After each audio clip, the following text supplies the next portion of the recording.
샬롬, 하나님과 동행하는 새벽기도회 달라스 임마누엘 교회 권성철 목사입니다. 오늘도 하나님과 동행하며 풍성함을 누리시는 저와 여러분 되시길 주님의 이름으로 축복합니다. 오늘 말씀은 출애굽기 27장 9절에서 19절까지의 말씀입니다.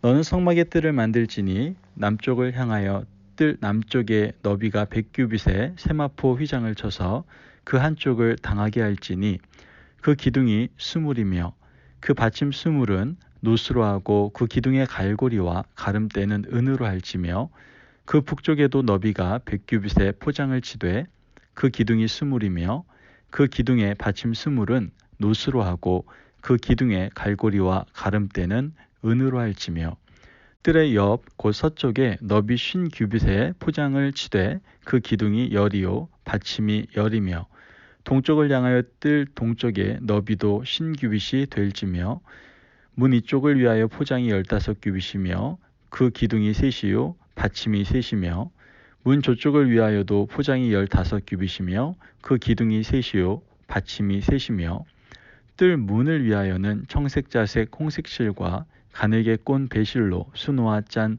20규빗의 휘장이 있게 할지니 그 기둥이 넷이요 받침이 넷이며 뜰 주위의 모든 기둥의 가름대와 갈고리는 은이요 그 받침은 노시며 뜰의 길이는 100규빗이요 너비는 50규빗이요 세마포 휘장의 높이는 5규빗이요 그 받침은 노시며 성막에서 쓰는 모든 기구와 그 말뚝과 뜰의 포장 말뚝을 다 노스로 할지니라. 아멘. 하나님의 말씀입니다. 여러분, 우리가 어제 말씀에 이어서 교회에 대해서 우리가 함께 말씀을 나누고 있습니다. 교회를 세워간다라는 것 여러분 쉽습니까? 쉽지 않습니다. 쉬웠다면은 왜 교회가 그렇게 많이 문을 닫고 또 개척교회들은 왜 이렇게 힘들어하는 걸까요? 교회가 세워지는 것은 참 쉽지 않습니다. 그러나 하나님의 교회는 비록 쉽지 않지만 반드시 주님의 진리 위에 바로 세워지게 될 수밖에 없다는 것을 꼭 기억하시기를 바랍니다.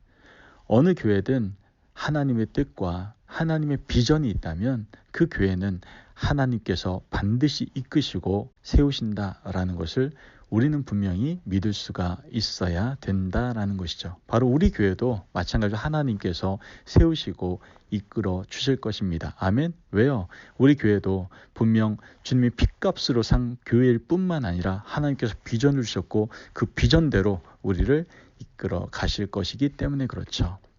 자, 오늘 본문에서는 계속해서 성막에 대해서 말씀하고 있습니다. 사실 성막의 규례를 지켜가면서 그것도 광야라고 하는 지형적인 악조건 속에서 이 성막을 만들어낸다는 것은 말처럼 쉬운 일은 아니었을 겁니다. 특별히 광야에서 유랑 생활을 해야 했던 이스라엘 백성의 입장에서는 성막을 세울 수 있는 평평한 자리를 구한다는 것 자체도 사실 쉽지 않았을 거예요. 성경 지리학자들에 따르면 시내 반도에서 200만이 넘는 백성들이 한꺼번에 거주할 만한 지역을 찾는다는 것은 결코 만만한 일이 아니었다라고 추정하고 있어요. 따라서 이스라엘 백성들이 머물 수 있는 지형을 확보하고 그 중에서도 성막을 세우기에 좋은 자리를 먼저 마련한다라는 것은 매우 힘든 일이었구나라는 것을 우리는 알 수가 있게 되는 거예요. 여러분, 우리는 소위 종교의 자유를 찾아서 메이플라워 호를 타고 신대륙, 즉 오늘날 말하면 미국으로 건너왔던 청교도들의 눈물겨운 이야기를 잘 알고 있을 겁니다. 이 청교도인들이요, 여러 우여곡절 끝에 드디어 신대륙에 도착했을 때 가장 먼저 세운 건물이 무엇인 줄 아십니까? 자신들이 살고자 하는, 거주하고자 하는 집이 아니었어요. 뭐예요? 바로 교회였다라는 것은 우리가 잘 알고 있는 사실 중에 하나입니다. 자, 그렇다면 이 청교도인들의 눈물겨운 이야기를 통해서 우리가 알 수 있는 교훈은 무엇일까요? 다른 것이 아니에요. 우리의 삶의 중심은 누구여야 된다? 하나님이어야 된다라는 것을 믿는 사람들의 삶의 우선순위를 통해서 우리는 깨달을 수가 있게 되는 거예요. 여러분, 하나님이 먼저예요. 하나님이 먼저. 나의 삶에, 즉 먹고 입고 자고 누릴 수 있는 것이 먼저가 아니라 하나님이 먼저다라는 것이죠. 여러분, 사실 이것은 결국 믿음의 문제이고 그 믿음을 가진 성도들의 결단의 문제인 것을 우리는 깨달을 수 있어야 된다는 것이죠. 여러분, 성경에 나와 있는 아브라함도 마찬가지 아닙니까? 아브라함이 고향을 떠나서 세겜 땅 모래 상수리 나무에 이르렀을 때 아브라함이 가장 먼저 한 일이 무엇이었을까요? 다른 것이 아니에요. 하나님을 위해서 제단을 쌓는 일이었죠. 그리고 그 제단 앞에서 하나님의 이름을 아브라함은 불렀습니다. 여러분 기억하십시오. 바로 여기에 우리 그리스도인 믿는 사람들의 힘이 있는 겁니다. 우리가 사는 삶에 존재 목적이 있는 거예요. 우리의 존재 목적은 나의 영광, 나의 삶, 나의 만족, 나의 유익이 아니라 바로 하나님의 영광을 위해서입니다. 내 부귀 영화를 위해서가 아니라 오직 하나님의 영광을 위하여, 이것이야말로 우리가 지향하는 신앙의 표준이다라는 것이죠. 물론 이런 삶을 산다는 것은 어렵고 힘든 일일 수 있어요. 하지만 그 현실적인 어려움보다도 하나님께서 거하시는 처소를 만든다는 소명의식이 있다면 우리는 그 일을 능히 감당할 수 있다라는 것이죠. 오늘 우리가 함께 읽은 본문은 성막의 뜰을 만드는 과정을 보여주고 있습니다. 한번 보세요. 얼마나 그 과정이 복잡합니까? 여기서 다시 한번 하나님의 교회를 섬긴다는 것이 여러분 절대 결코 만만한 일이 아니다라는 것을 알 수가 있게 되는 거예요. 성막의 뜰은 여러 개의 기둥으로 만들어진 울타리로 이루어져 있어요. 이것은 성막이 바람에 의해서 무너지지 않도록 튼튼하게 지지해주는 그러한 역할을 해주었던 것이죠. 여기에는 몇 가지 중요한 상징적인 의미가 내포되어 있어요. 그리고 그 내포되어 있는 의미를 통해서 우리는 다시 한번 교회에 대해서 생각해 볼 수 있게 되는 것이죠. 여러분 예수님 당시에 제자들이 탄 배가 풍랑에 엄청난 어려움을 겪었던 사건을 우리는 성경을 통해서 보지 않습니까? 오병이어의 기적을 체험하고 난 제자들이 풍랑으로 두려움에 휩싸이게 됩니다. 지금 제자들은요, 이 작은 배에 몸을 의지한 채 정말 자신이 얼마나 무력한 존재인지를 느꼈을 겁니다. 지금 이 제자들 중에는 분명 어부였던 사람들도 있거든요. 그런데 그게 무슨 소용이 있어요? 배가 뒤집히면 이제 모두 다 끝나버리는데요. 바로 그때 이 제자들 앞에 누가 나타나십니까? 예수님이 나타나셨어요. 그리고 말씀하시죠. 두려워하지 말아라 라고 말씀하시죠. 동시에 예수님께서 배 위에 오르시자마자 배는 뒤집히지 않았고 배가 가고자 하는 목적지에 무사히 도착할 수 있었던 것을 우리는 성경을 통해서 알 수가 있게 됩니다. 여기서 상징적으로 배는 오늘날 교회를 나타낸다고 볼 수 있죠. 그리고 풍랑은 세상이 교회를 향해 던지는 박해일 수도 있고 또한 공격일 수도 있고 또한 개인적으로는 두렵고 떨리게 하는 어떤 여러 가지 어려움일 수도 있을 겁니다. 하지만 결국 이 모든 문제를 누가 해결해 주십니까? 그렇습니다. 바로 예수님이세요. 예수님이 제자들을 향해 두려워하지 말라고 말씀하셨고 예수님이 직접 배 위에 오르셔서 배가 뒤집히지 않고 무사히 목적지에 다다를 수 있도록 인도하셨다라는 것이죠. 이뿐만이 아니에요. 다른 복음서의 동일한 말씀을 보면 예수님이 바다를 꾸짖자 그 바다가 잠잠해지기까지 했다라고 얘기합니다. 우리는 이 말씀을 통해서 다시 한번 교회의 주인은 누구라는 겁니까? 인간이 아니라 주님이시다라는 사실을 우리는 깨닫게 된다라는 것이죠. 아무리 인간의 힘으로 성막이 무너지지 않도록 견고하게 기둥을 만든다고 해서 여러분들 영원히 안 무너지겠습니까? 여러분 사람의 교회는 100% 무너집니다. 여러분 그럼에도 불구하고 성막이 지탱될 수 있는 이유는 바로 주님의 보호하심이 있기 때문이다라는 거예요. 따라서 교회는 결코 음부의 권세가 이기지 못할 만큼 예수 그리스도라고 하는 든든한 기초 위에 서 있는 것이 바로 교회다라는 것이죠. 여러분 또한 우리는 성막을 견고하게 지탱하기 위해 세워진 기둥이 진리의 기둥을 상징하고 있음을 절대로 잊어서는 안 된다는 거예요. 그렇다면 진리는 무엇입니까? 바로 하나님의 말씀이에요.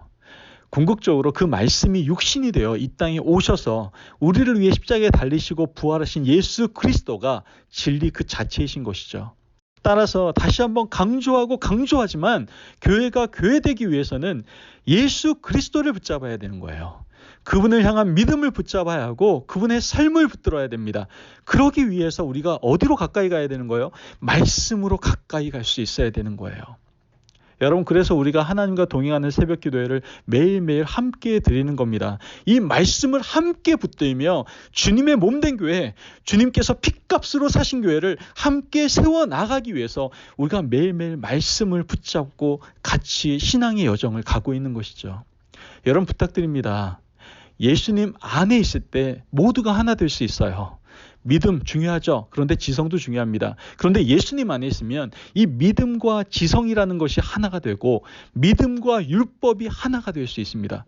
여러 다양한 지체들이 모여있는 교회 구성원이라고 해도 다 저마다 다르지 않습니까? 성격도 다르고 생김새도 다르고 각각의 달란트와 은사 영역이 다 다릅니다. 그래도 머리 대신 예수 그리스도를 통해서 우리는 하나가 될 수 있다라는 것이죠. 우리가 이렇게 예수 그리스도를 붙잡으며 교회를 세워 나갈 때 진정한 교회, 생명력이 있는 교회, 살아있는 교회, 하나님이 하나님 되심을 나타낼 수 있는 교회가 될 수 있게 된다라는 거예요. 여러분, 기억하십시오. 예수님이야말로 사탄의 권세를 무너뜨리실 수 있는 유일한 분이세요. 아멘. 예수님이야말로 가장 거룩한 삶의 모범이시고 바로 진리세요. 아멘. 그러므로 우리 교회는 주님을 붙잡아야 됩니다. 예수 그리스도를 붙잡아야 돼요. 이를 위해서 진리의 기둥을 세워 나갈 수 있어야 된다라는 것이죠. 여러분, 오늘 이 말씀을 우리가 마음에 새기고 이제 우리 모두가 예수 그리스도의 이름으로 주님의 몸된 교회를 견고히 세워나가고 하나님의 의를 이루며 세상의 소금과 빛의 사명을 온전히 감당할 수 있는 저와 여러분들이 되시길 주님의 이름으로 축복합니다. 아멘. 기도하겠습니다. 사랑이 많으신 하나님, 감사합니다. 주님의 은혜 가운데 오늘 또한 주님의 몸된 교회에 대해서 다시 한번 깨닫게 하시니 감사합니다. 주님의 교회를 세워나간다라는 것, 하나님의 교회를 세워나간다라는 것 쉽지 않은 일임을 우리는 깨닫게 됩니다. 주님의 교회가 주님의 교회다워지기 위해서, 하나님의 교회가 하나님의 교회다워지기 위해서 우리는 반드시 예수 그리스도가 필요하며 예수 그리스도를 붙잡아야 됨을 오늘 말씀을 통해서 깨닫게 됩니다. 우리 교회가 예수님이 주인 되는 교회가 될 수 있도록 도와주시고 늘 진리의 말씀으로 온전히 세워지는 그러한 임마누엘 교회가 될 수 있도록 주님이 축복하여 주시옵소서. 오직 주님 안에 있을 때 우리 모두가 말씀 안에서, 진리 안에서 하나 되게 될 줄을 믿습니다. 그리고 이러한 우리들을 통하여 하나님께서는 주님의 아름다운 교회를 세워 가실 줄을 믿습니다. 오늘도 오직 주님만을 붙들며 세워가겠노라고 다짐할 수 있는 저희들 될 수 있도록 축복하여 주옵소서. 감사하며 예수님의 이름으로 기도합니다. 아멘. 오늘도 하나님과 동행하며 풍성함을 누리시는 저와 여러분 되시길 주님의 이름으로 축복합니다. 아멘. 여러분, 교회를 세워나간다라는 것 참 쉬운 일은 아닙니다. 그러나 하나님께서는 분명 하나님의 교회를 세워나가실 겁니다. 그 교회가 어떤 교회일 때? 바로 주님이 주인 되는 교회일 때 하나님께서는 반드시 그 교회를 아름답게 세워나가실 겁니다. 여러분, 우리의 임마누엘 교회의 주인은 오직 예수님이심을 우리가 늘 기억하며 그분만을 붙잡고 교회를 세워나가기 원합니다. 또한 더 나아가 진리 위에 굳게 세워진 그러한 교회가 될 수 있도록 여러분 늘 말씀을 사모하시고 말씀을 묵상하시고 말씀 안에서 예수 그리스도와 함께하는 동행을 경험하실 수 있는, 그래서 주님의 아름다운 교회를 세워나갈 수 있는 저와 여러분이 되시길 주님의 이름으로 축복합니다.